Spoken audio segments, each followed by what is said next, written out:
Welcome to the Association of Lifelong Learners at Alpena Community College.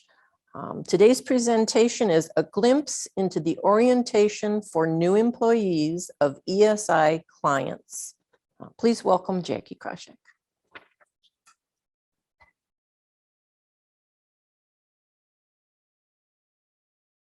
It is now. Is that better? Okay. Okay, so what is the IFMC? So IFMC stands for Interdependent Free Market Consortium. So if you break that down, you think about businesses that are interdependent. They rely on each other, but they're also independent of each other, as in they're freestanding businesses. And it's also a free market. So they are acting just like a free market business or economy would. So it's a group of businesses that are in a consortium together. They rely on each other, they work together, but they are not commonly owned, or they have common ownership, I'm sorry, but they are not all under one umbrella. So they don't have an umbrella company. They are literally all independent businesses of each other, own tax ID numbers. They have their own employees that are employed by that organization. So they're all independent of one another, but rely on each other.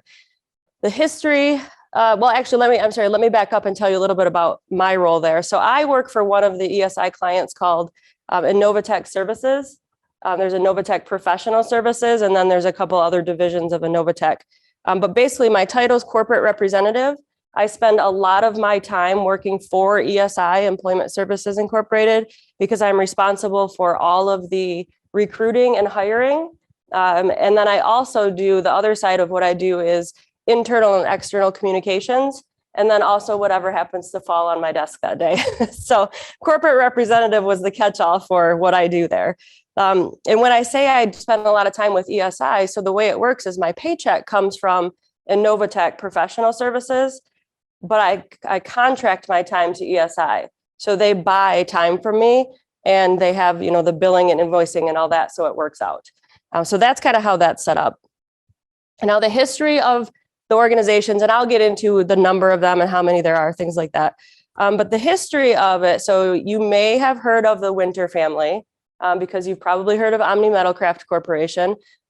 Omni is sort of the one that people know best, and they often think that that's the umbrella corporation. But again, there is no umbrella corporation. They are all standalone businesses. And just like Omni is a client of ESI, so are all of the other ones. So basically, many years ago, there were brothers, Greg and Ron Winter, and they grew up on a farm. They were very good at, as Greg says, making things go fast. So they like to modify things that, bikes, scooters, whatever it may be. But also because they were messing around in the garage and they learned from their dad and grandparents, they learned how to weld and all of those sort of important tools or resource or tasks. Other farmers would often come to them and say, can you just fix this one part on my tractor? Or can you change this about my equipment? So they became very well known as the brothers that could sort of do those things. So that sort of, because they were able to do specific things like that, and it wasn't something that they might want to take it to the dealership for, it was just maybe something little or something odd. Because they became well known for that, there was a point where a company in town approached them and said, the people that build a certain conveyor for us are on strike right now. And I think you guys might have the skills or the competencies to be able to fill that for us until they're not on strike anymore. And they said, well, let's give it a try. So they ended up creating what became their standard offering or their standard conveyor. And from there, it just grew and grew and grew into a large material handling organization. So today, if you look at, current state, if you look at what's going on today, you've got somewhere, and it changes regularly, but somewhere between 65 and 70 businesses that actually employ people. Those are in maybe about 30 different buildings. And I'll give you a list of where they are located in a second. But there are other businesses as well that don't employ people, but they might be holding companies or for real estate or for equipment rental, all kinds of different reasons, but they don't necessarily have employees. So it's about, we'll go with the number 65 businesses that actually employ people. And the total number of employees is hovering right around 1,200 right now. Now, out of that 1,200 employees, the majority of them are in Northeast Michigan. So most of them are in Alpena, but they also have employees and buildings in Posen, Atlanta, Lewiston, Osneek. They have in Gaylord. And then if you spread out beyond that, they also recently purchased a building in Standish, Michigan. They recently, in the last year, 2 years, purchased a building in Everett, Michigan. They also have a facility now in Hastings, Michigan, and in Holland, Michigan. So they're really starting to spread out, and I can explain why they're doing that in just a moment. But they also have a presence in Pittsfield, Illinois, in Britt, Iowa, and then they also have a very small business, a sales business in Florida as well. So spreading out, definitely, but the majority are certainly still in Northeast Michigan. As far as the current state of sales and business, they are growing. Every year they're growing there's a water bottle in my bag. Could you grab that, please?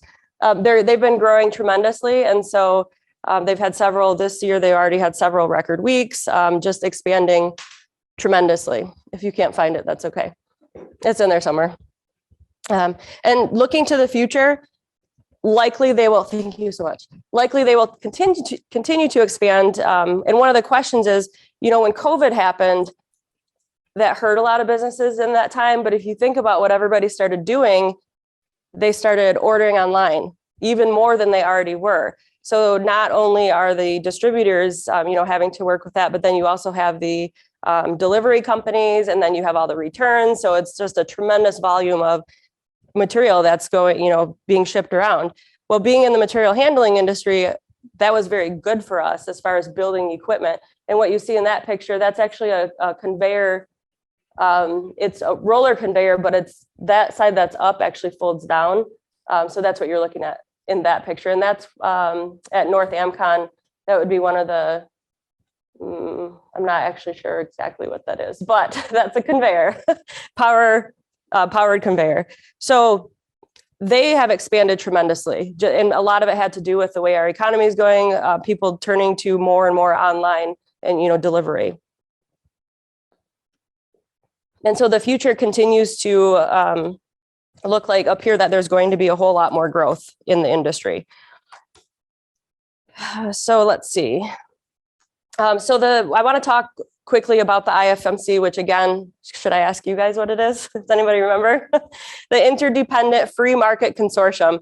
But even though they are independent businesses, they do share a very common mission, vision, and value. So I do want to go over that. And one of the things we're doing right now is working on how do we incorporate that mission, vision, and values more into the everyday workday of the people that work there. Because they've expanded so much, there are a lot that were never exposed to this before. And so we like to give them an overview of it in orientation, but then also teach them how they can live these things out throughout every day on the job. So the mission of the business is to provide an atmosphere of opportunity for its members and other loyal stakeholders to enhance their economic well-being and quality of life. I will tell you that the owners are very interested in economic development. They're very interested in developing ideas and having their team members come up with ideas and new ways of doing things and seeking and finding opportunities. So they're very big about that development. Vision for the organizations, members and loyal stakeholders unanimously attribute their unprecedented success to the IFMC environment. So they would like an environment that without that environment, they would not be as successful. It doesn't rely on anything else but that environment, which is really important because you think about as outside factors start to impact, look at right now, there's a war going on, there's inflation through the roof, there's all these things happening. They want to be able to respond in such a way to those things that they are still successful because they still provide something that people need and want and can adapt very quickly. And it's that adapting quickly. And again, we'll talk about that a little bit more later. That is the reason that they are actually small businesses instead of one giant organization because of that adaptability. So what values and the success strategies do they have? So they follow the guiding principles of cooperation, integrity, respect, honesty, dedication, trust, stewardship, and self-discipline. These are the things that, again, we're trying right now to ingrain even deeper into the organizations. With a lot of new people starting out, we need to revisit this and make sure that we're all living this every single day. And what can we do to further grow those values or meet those values? And then the success strategies to achieve that: innovation, continuous improvement, agility, high expectations, proactive, empowerment, and specialization. So those are kind of the things that we hold high and high value in. So if someone comes up and they have an innovative idea, a new way of doing something, we want an environment that will support that. Same thing, continuous improvement. We want constant improvement. We don't ever want to find ourselves saying, well, that's the way we've always done it, so that's what we're going to do. That's not uncommon. So those would be the values and success strategies for the members of the IFMC. So when I talked about the different business, so IBU, I keep mentioning business units, that's independent business unit. Each business is an IBU. So you have, you might have heard of some of these: Omni Metalcraft, Employment Services Incorporated, Reacher Manufacturing, Conveyor Systems, Steelcraft, and the other 65 or however many there are. Those are independent businesses. So what is the relationship between all of those? Well, we're going to go through kind of an example of what those are. But basically, you have your sales and then engineering, then manufacturing, which is broken down into different components. And then you also have business support services. So I'm going to show you some pictures of what some of those look like. So right here, you've got folks from sales and engineering. So you've got sales teams for the different product lines, and each product line or each couple of product lines might be a different business. It depends on who their customers are and what product line that they're selling. So you have people who are making cold calls. You have people that are focused on a book of business that maybe it's the same customers coming back because they need things like replacement rollers. There's a whole lot of different ways that they do sales. Each team has different people that do sales differently. So you've got a super happy sales guy up top. And then from there, they'll work with the engineers and others, project managers and estimators, all those different positions. They'll work to provide a solution to a customer. So they find a customer and the customer says, well, this is what I need. We don't have a catalog, and they just go, well, 5 of those pieces of conveyor and maybe 4 of those pieces and just 1 of those. It's not like that. It's all very custom build.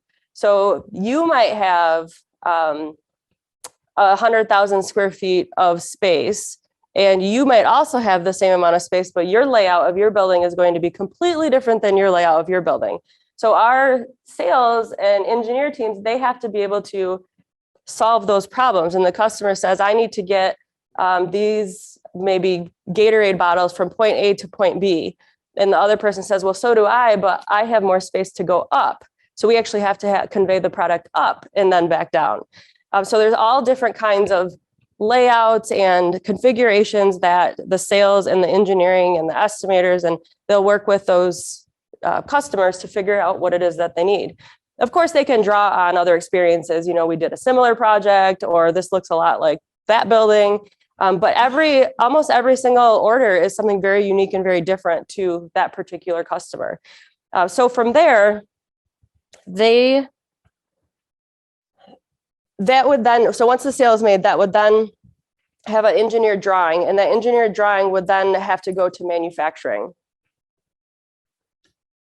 Now we have a couple of businesses that I would consider, and I don't know if this is the technical language they want me to use, but this is how I explain it because I think it makes sense. But I would consider it kind of the first step in the manufacturing process. It's going to be a sheet metal processing facility, or like a tube or a rod, something like that. That's a very basic. This is how the metal gets shipped to us. It's either in sheet or it's in, you can see like the round stock there, or the tube stock. We have Metal Tech, which is here in Alpena, is one of our few businesses or ESI clients that is around the clock, because they do almost all of the sheet metal processing in Northeast Michigan. And I'll get to why I specify that in a second. So the picture that you see on the left, that is being cut out with a CNC laser. So that sheet might have parts for 10 different jobs, and it might be for 10 different ESI clients.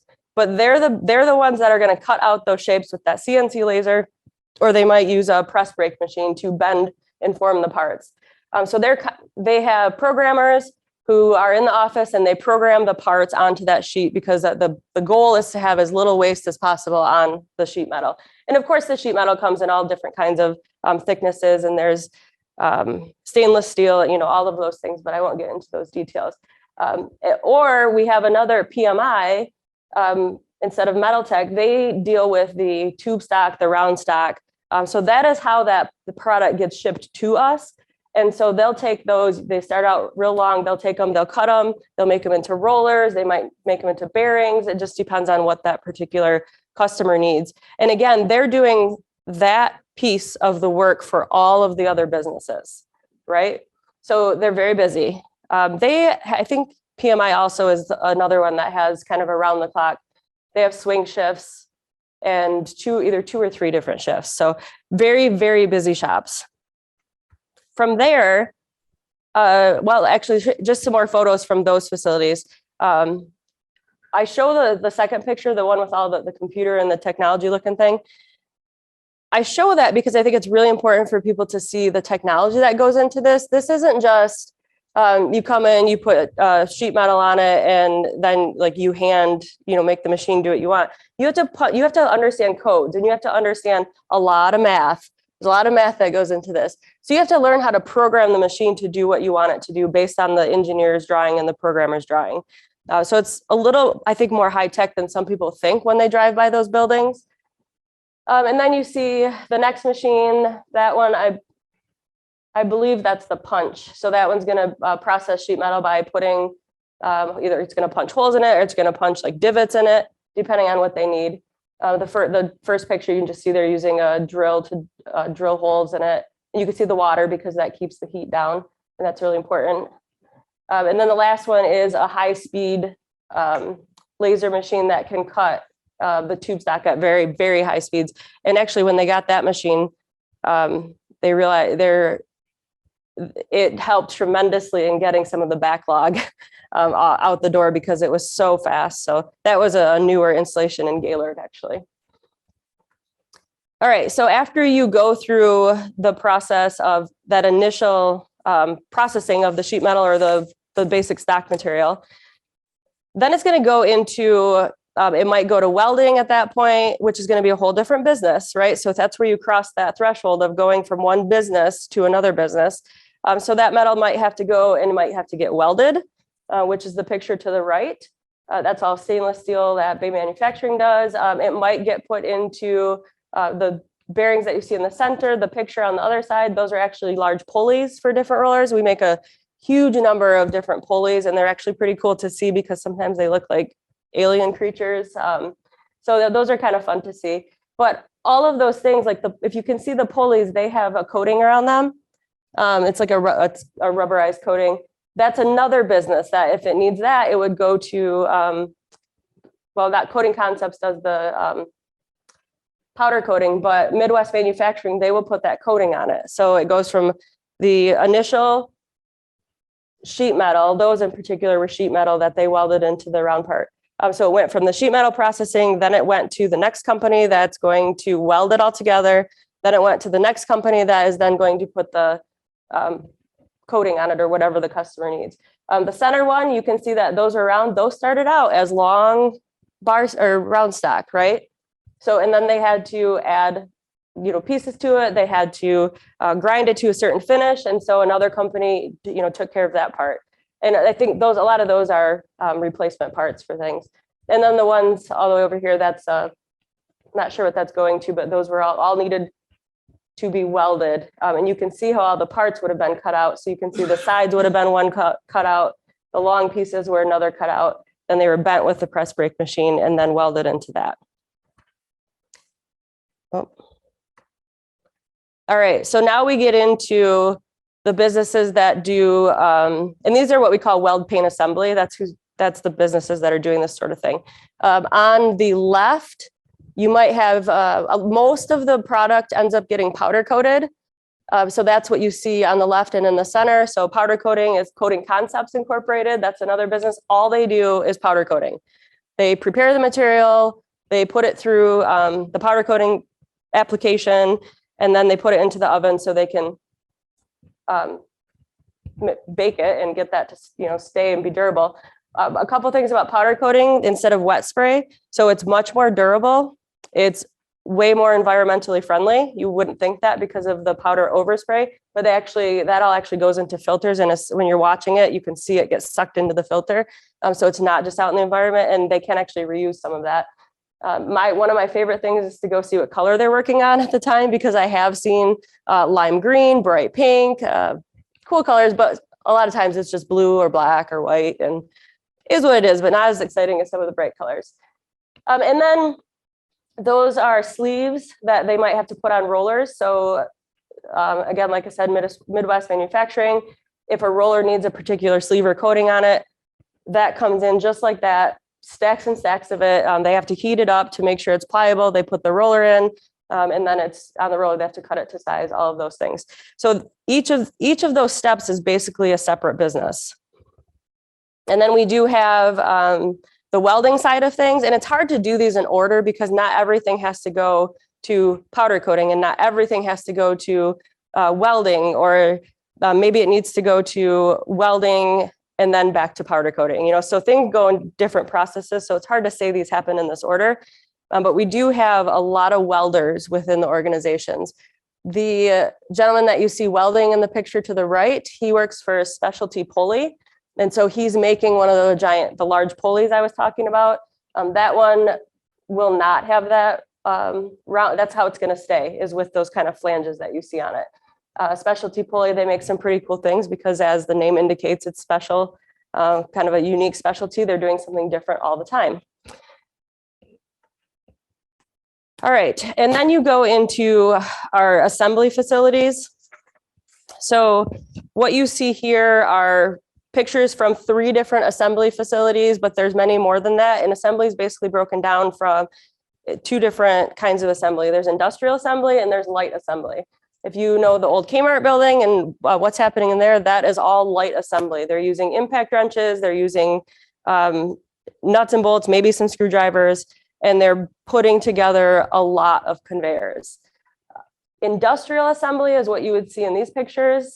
So this is from three different of the organizations, and they're just simply putting those together, but they might have to do grinding, they might have to do some little bit of welding, much heavier equipment that they're actually putting on.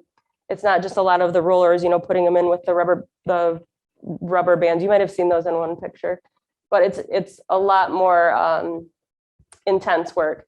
We do also, it's not just conveyors. And so in the center, you can see it, you probably can't tell what it is, but included in material handling is also a lot of equipment for the recycling industry.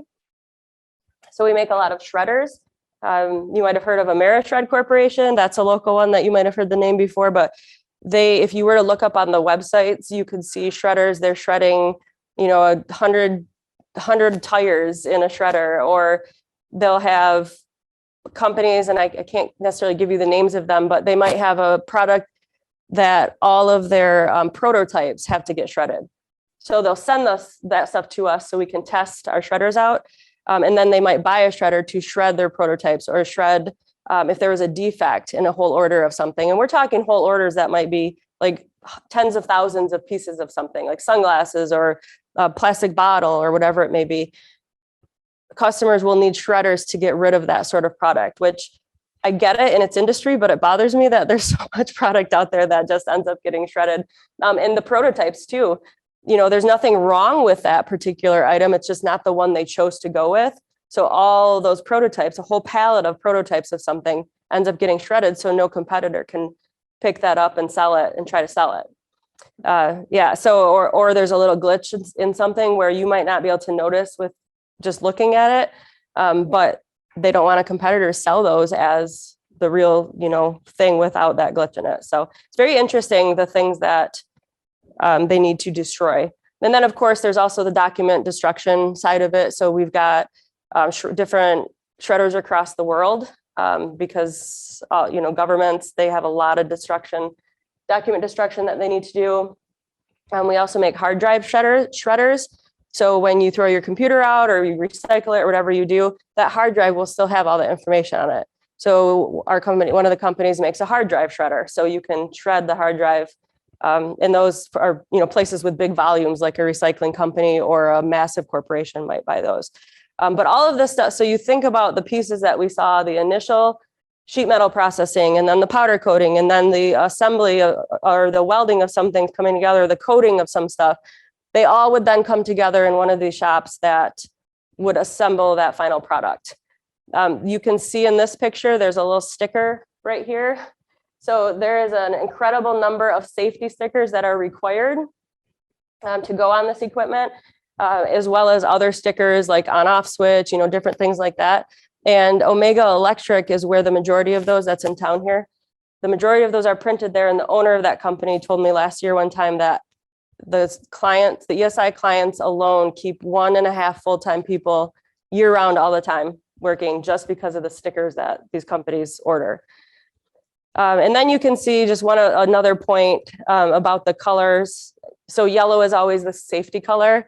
If you see yellow on equipment, that's likely going to be guarding a moving part, a chain, something where clothing, fingers, whatever maybe could potentially get stuck in there. So, all right, so that's how the businesses sort of all work together in their relationship with each other. But what I mentioned a few times, but didn't really talk about, are these business service units. So each of those businesses, Omni and Conveyor Systems and Metal Tech, when you start rattling off, they get confusing. And we call them, just a little side note here, we call them all by three letters. So MTI, CSI, SIC, DVC, so that's how we refer to them, and try rattling those off and keeping them straight. But they all have business service units because they don't all have their own HR department. They don't all have their own finance department or their own IT company.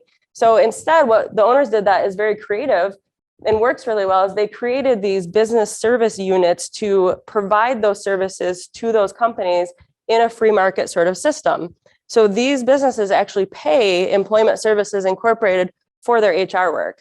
They pay Sabre Technology Corporation for their IT work, and Access Resources. They do all of the mail, the phone, like the switchboard operation. They pay Access to do that work. Industrial Image does all the design work. So any flyers or anything the salespeople need, they do all that work. In Northwood Solutions, that would be their finance and accounting. So what this allows them to do is become very specialized and very specific and get very good at one thing, instead of each of those smaller businesses that might only have 7 to 40 or 50 employees. They don't have to be, they can specialize in powder coating or sheet metal processing or welding. They don't have to have a team that's one person that's trying to also do the payments and the invoicing and all of those things. So each of these companies has a handful of their own employees as well. I think that Northwood Solutions is the largest. They have lots of employees because it's, as you can imagine, following all of the tax laws and all the payroll for all these people and all of that is a very demanding thing.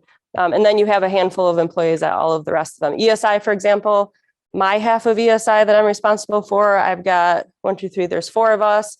The other half of ESI that does, after someone's hired, they handle all the benefits processing and kind of the traditional HR stuff, if you think about it that way. They've got 1, 2, 3 employees right now, working on a 4th. There is also, and I don't think I have a picture in here of this, but there is also a transportation logistics company. So if you ever see the vehicles around the area that say TSC, that's Transall Corporation. That is the logistics and trucking company for all of these companies. And none of these businesses, the business service units, do work. I shouldn't say none of them. They do very little work for anybody who's not within the ESI client base. That's almost 100% of who their customer is. But some of them, like Industrial Image, for example, they might do stuff for an outside customer. ESI does not have outside customers at this point. Northwood Solutions does not. So every once in a while, there might be some that are outside from that consortium. Let's see if I want to say anything else. So Transall Corporation, they are only doing trucking from basically in Northeast Michigan. Sometimes they go down to the Everett facility, but they also have to use a tremendous number of other trucking vendors as well. So they're not just using Transall folks for the trucking, but they do have, shipping when we maybe ship something to an Amazon warehouse in California or whatever it may be. That's going to be a different company. That's not Transall. All right. I do like to talk, especially with new hires, I like to talk with them about the opportunities that exist within the organizations. The owners of the companies are very, very interested in rewarding people based on value. So they don't like to take a huge gamble on someone they don't know who says, oh yeah, I can weld. I've been doing it for 13 years and I do this and I do that. Well, you can tell me all day long you can do something, but until I see it, I don't think I'm going to pay you for what you're telling me. So they want to hire people. They want you to prove your value. So they tend to hire someone at a reasonable wage. But then if you prove your value that you said you had, then you can very quickly move up. And so what that tends to lead to in the organizations is a lot of people that started maybe at the bottom, maybe a little bit up from that, but then they move into other positions over time because they move, they show that they can learn, they show they're interested, they prove their value, their curiosity, their effort. And so we like to tell stories, and that happens all the time there, where you've got people that have been there 25 years and they say, well, I went from this to this to this, and now I'm leading, a team of 6. So these are just 2 stories. Jessica on the left, she is actually the leads Transall Corporation. And she started, I don't know if it was minimum wage at the time, but it was many years ago she started, and she kind of moved around a little bit, maybe did a little finance, got to know the invoicing, all of those things. And then her degree is actually in supply chain and logistics, something along those lines.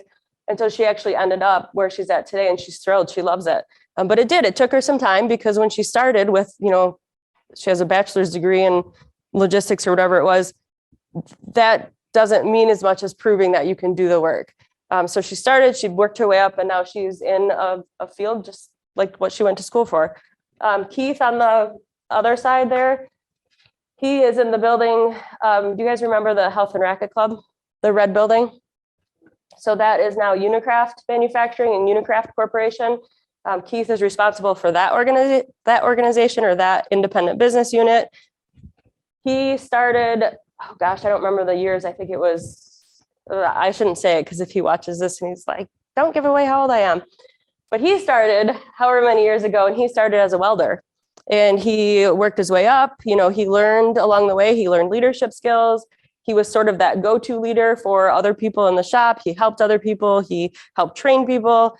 And he just sort of worked his way up into that leadership position. And so now he is leading, like I said, Unicraft Manufacturing and Unicraft Corporation. And we have lots of other examples of this sort of thing within the organizations. So what is unique about the IFMC? Again, the Interdependent Free Market Consortium. A couple of things that are very unique to these organizations that is really unlike anything that I've seen before and that many have seen before in the world of work. The first one is the bonus opportunities. And I'll ask, has anyone in here heard about the bonuses at these organizations? Perhaps, maybe not. Okay. So there are a lot of rumors about this out in the community about, oh, the bonuses. This goes back to wanting to reward people based on value. So if we can pay people a reasonable wage, but then they show that they deliver a lot of value, then we should be able to reward them for that. And if the company you work for or the companies as a whole, they have tremendous years, the employees should really be able to share in that because they help make that happen. So the bonuses are not like a traditional, every employee gets a $500 Christmas bonus. You might be a welder and you might be a welder at the same exact place. You might show up every day on time, even early. You might work overtime. You might take on any job they suggest. And you want to learn more, like, well, now I want to learn stainless steel welding. And now I want to learn, this kind of welding, and now I want to do this and do that. You, on the other hand, might show up on time, probably don't work a lot of overtime. No offense, I'm just picking people out randomly. Aren't real helpful to other people, kind of stick to yourself, don't maybe work as a team necessarily. So when it comes bonus time, it's discretionary. So your leader is going to say, who's providing more value? You guys might both make $17 an hour, but who's truly providing more value to the organization? You are. So that discretionary bonus, they might say, we'll throw $100 your way. And they might say, it's going to be more like several $1,000s or higher. The way that they explain it is there can be bonuses from $0 to equal to your base salary in a year. And it's totally going to be dependent on the value and how well the companies do. Now, from a hiring perspective and a recruiting perspective, because that's what I'm responsible for, that is really challenging, especially in this market, to sell to somebody, you want, what base salary do you want? And they might say, well, downstate, I was making $120,000 as an engineer, but if I move up there, I know I won't make that much, but I'd really like to be around, at least $100,000. And I say, well, trust me on this, that if you provide value, you could actually make more than that here, but your salary is going to be lower than what you want. That's a really hard sell. But when people do trust because they know their own value, they can do quite well in these organizations. But it's very unique and it's very tricky, but there are some people that have been there for their whole career because they love that, because they provide value. And of course, on the other hand, the ones who don't like it are the ones who maybe, I don't want to use the L word, but maybe they're not as motivated as others. And they don't necessarily like that system because they say, we're all welders, just pay us all $20 an hour. I don't know, should it work that way or not? These owners believe that it shouldn't, and it works really well for some people. The other thing that's unique about these companies is the growth that they experience. Year after year after year, historically, for a very long time, they've been growing and growing. The target number is 35% year over year. In many cases, they hit that number. Some cases, they go way beyond that number for some of the businesses. But you don't see that many businesses growing like they're growing. And the reason that they're able to do that goes back to that mission, vision, values, because they do want innovation, because they do respond quickly to the needs, the changing needs of their customers, the changing dynamics of the economy. And because they're small organizations, they can make that shift quickly and easily. So if you think about a giant assembly line, let's say we made one type of conveyor, let's say they're 12-foot roller conveyors, and we make hundreds and hundreds of 12-foot sections of the same conveyor over and over. So you basically have an assembly line. But one customer comes to us and says, I just need 2 15-foot sections. That is going to take us, if we're an assembly line, that's going to take us, to put us down for an entire day, because we're going to have to retool the line, we're going to have to stop everything in process, and we're going to have to put these 2 15-foot sections through. Because these are small companies and they can respond very quickly, that allows them to make their customers very happy because they can turn things around quickly. They can get them what they need. They don't have to stop everybody. One business can make a little tweak that might not affect the other business, whereas in a large assembly type company, which are totally necessary in a lot of cases, but they're not going to, if something happens down here on the assembly line, it's not going to affect everything that's going on down there. So that is probably the number one, not probably, it is the number one reason why they're able to keep growing and why they are in these smaller business units instead of one giant organization. And then the last thing, and this goes hand in hand with that, but is this independent business unit idea. And I talked about it a little bit, but it's unique because it allows people to really specialize in what they do. If you're expected to do 30 different things in a day, you're going to learn them and you're going to be okay at them. But if you only have 2 or 3 things to focus on, like you are a welder, and yeah, you're going to weld all different sorts of things, but you're a welder. You're going to hone in that craft and you're going to become a very good welder because you're not distracted by 29 other things that you have to do. And it goes, same thing with the business service units. You know, the HR people, we are only doing HR. So it's not like we're distracted by the finances and by all these other things. So it allows everybody to become very good at their craft, whether it's business service or a manufacturing or engineering or sales. And even the sales are broken down to, who are you selling to? Are you selling to, I don't have to get into all those details, but who's your customer? Is it the end customer? Is it an integrator? Who is your customer? And you can hone your sales skills based on that. So those are things that are very unique about the organizations. A little bit just about employment services. And again, if this was a presentation to a new group of employees, this would be more important probably than it might be to you today, but I do want to go over it because it is still important. But employment services is really more than just paperwork. A lot of times the employees come in, they do their new hire paperwork, and then they're just kind of sent off to their shop. We say, okay, ESI is downtown. We say, okay, you're going to start on Monday at 3800 US 23 North. And then they might not really ever hear from us again. But ESI has a lot more than just that paperwork. They are responsible for all the benefits. So imagine the benefit paperwork and the needs of 1,200 employees and handling all of those, health insurance and questions about it, and all of those things. So they handle all the benefits. We are just starting to do better at training opportunities. They used to do training opportunities. They were growing so fast, they kind of lost sight of some of that. We are now starting to offer more training opportunities.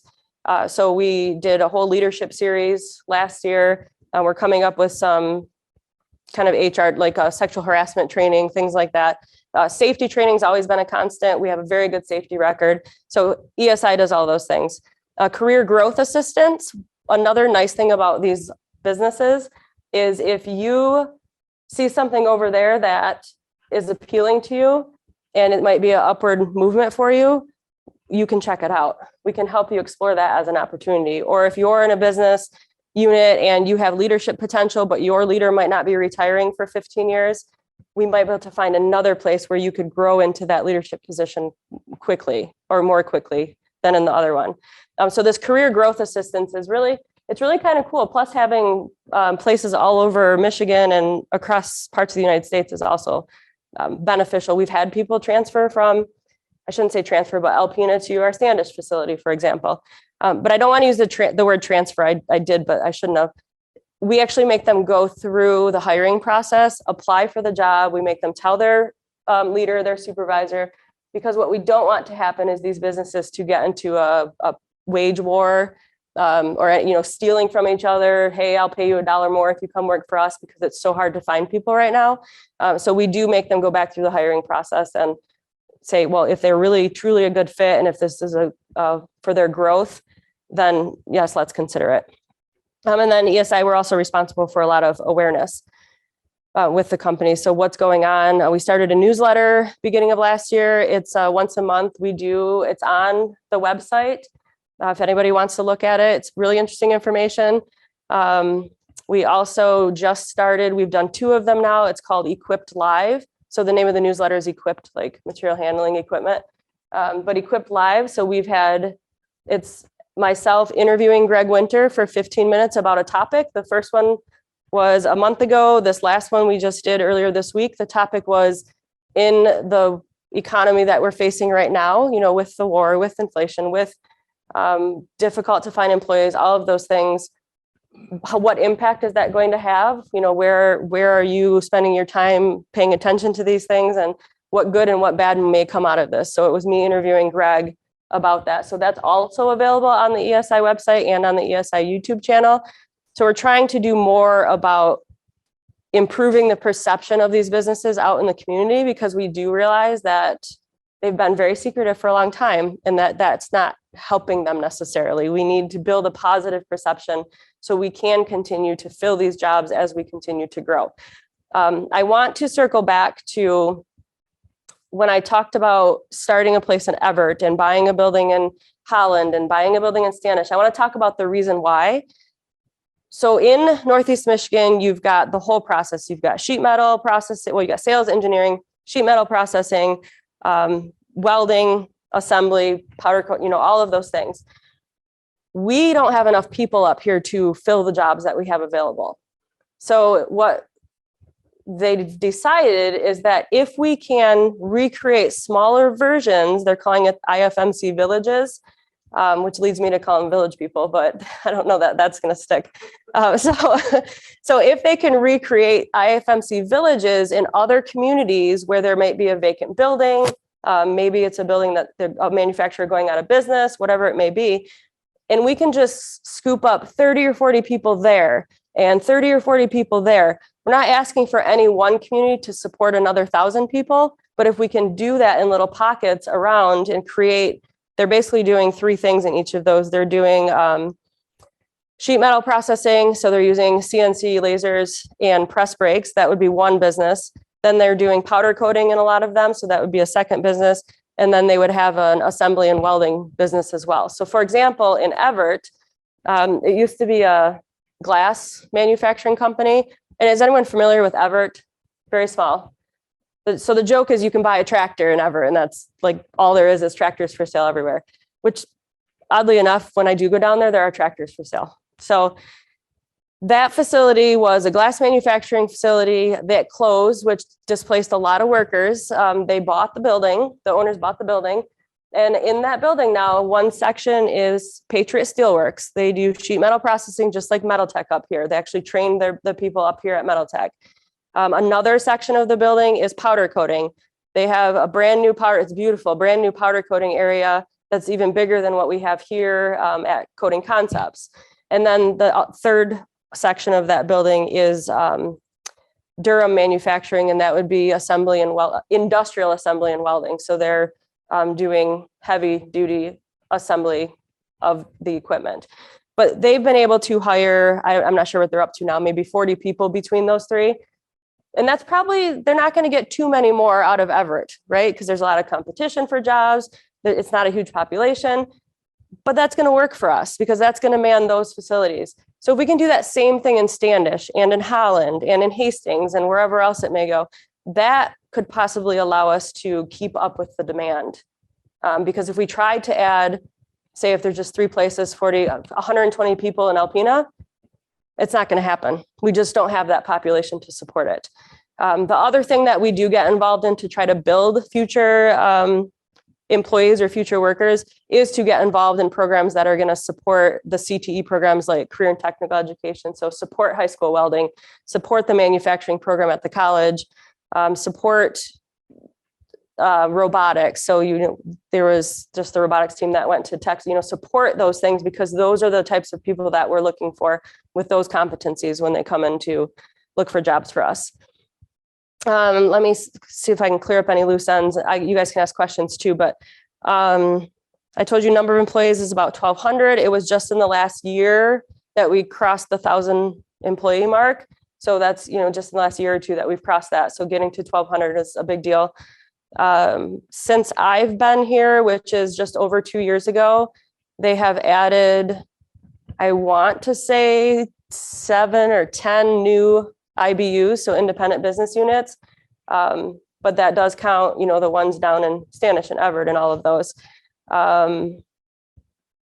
That I told you the number of facilities is somewhere around 30 or 35. So it's not like 60 different buildings. We have like 167, North Industrial Park, 167 North Industrial Park. It's a blue building, kind of, where Industrial Drive is, North Industrial Drive, kind of a blue building at the end of that sort of. That building alone has 5 different businesses in it. So it's not like each business gets its own building, but that's how they separate all those. So I guess those are all the loose ends, but do you guys have any questions about, yes? Well, if someone walked into your facility and said, I would like to have a job in there, do you have discretionary authority to kind of direct that person to one of the businesses? So you can kind of pick where that person might apply? We do. So anybody who wants a job is directed to apply through ESI. Sometimes they apply very specific, like I want to do powder coating because my friend works there and this sounds really interesting. But what we've done, and we've sort of transitioned to this in the last couple of years, but our policy is to talk to every single applicant unless there's an obvious reason not to, like they're literally still in prison. or they just got fired from a different one of our facilities. So, we wouldn't talk to them.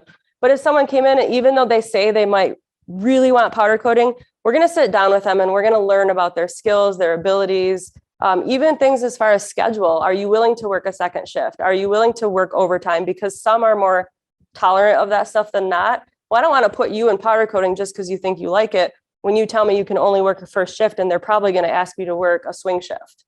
So we do definitely try to place people where they're going to be the best fit. The other quick question. Mhm. Do you encourage or does your facility allow one So I love doing tours, and when we go into the facilities, they just ignore us. So they don't, if I bring a tour in, they're fine with that. So if anybody would like a tour, I don't want to do just like one person at a time. But if someone, if you guys want an association of lifelong learners, I'd let you know the parameters and all of that stuff. But did anyone go on the Reacher tour of Kmart? Yeah, so, we did that one, and we could do some buildings you don't want to go to. I mean, it's not that exciting. But there's other ones that, like 167 is a good one because they do have powder coating, industrial assembly, they have welding going on. There's a lot going on in there. Oh, and Novatron, I didn't even mention that. Novatron's another business. They do all the control panels for these. They do all the wiring for those. So that's a lot to see in one building. So yeah, we've set up tours, and we've got, so you can bring something up and I go on a tangent on it, but we're even doing tours in the next couple of weeks of metal tech employees to other businesses because all they see is sheet metal processing. And I've been telling them from the day one that I got there is they don't know they create this cutout of the sheet metal. They have no idea what this is and where it's going, and that it's going to end up somewhere for Amazon, and that likely a package that they get delivered to their house someday was made possible delivery because they cut this out. And so we're actually doing tours for some of our own clients, team members at other client companies.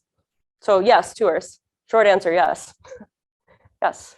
So this Everett Village, we'll say. Yes. 3 business units in the same building, all making the same, working toward making the same product and class of products. Are they doing a different product than the same unit that would be in Alpena or somewhere else, or more of the same kind of product? Yes. So when it comes to the sheet metal processing, the step ones, the sheet metal processing and the like tube stock or round stock processing, they are doing, theirs isn't necessarily divided by job, by type of equipment. Theirs is probably divided by when they have time to get it done, because they're doing that processing for all of the different types of equipment. But when you get into the weld paint assembly facilities, not powder coating, because they do powder coating again for all of them. So when you get into the, let's say, weld and assembly facilities, they're pretty much broken down by a couple of factors. One, either what type of customer they have or what product line it is. So Unicraft, when you saw the picture of Keith up there, Unicraft really focuses a lot on ergonomic equipment. So if a customer wants some kind of like the big round orange things that were in the one picture, that's going to be like a turntable. They build all those. So it's not going to go to another assembly facility because they've become experts in building that type of equipment. So when it's at the basic level of the sheet metal processing, the tube stack processing, that's not as specific to the equipment. But when you get into the assembly, then it becomes specific divisions. Okay, then all these different business units is doing different parts of this. Yeah, making product, it's going step by step. There's got to be some kind of accounting procedure for this part of the product cost this. Mm-hmm. This next step, we're adding something to that. Next step, we're adding something else, then we're shipping it, and that's it. Who's keeping track of all of that? Is who's doing their own or somebody? Yeah, so Northwood Solutions is really keeping track of all that, but each business is turning in. There's a software system that all of them can access and utilize. They just have their different portals.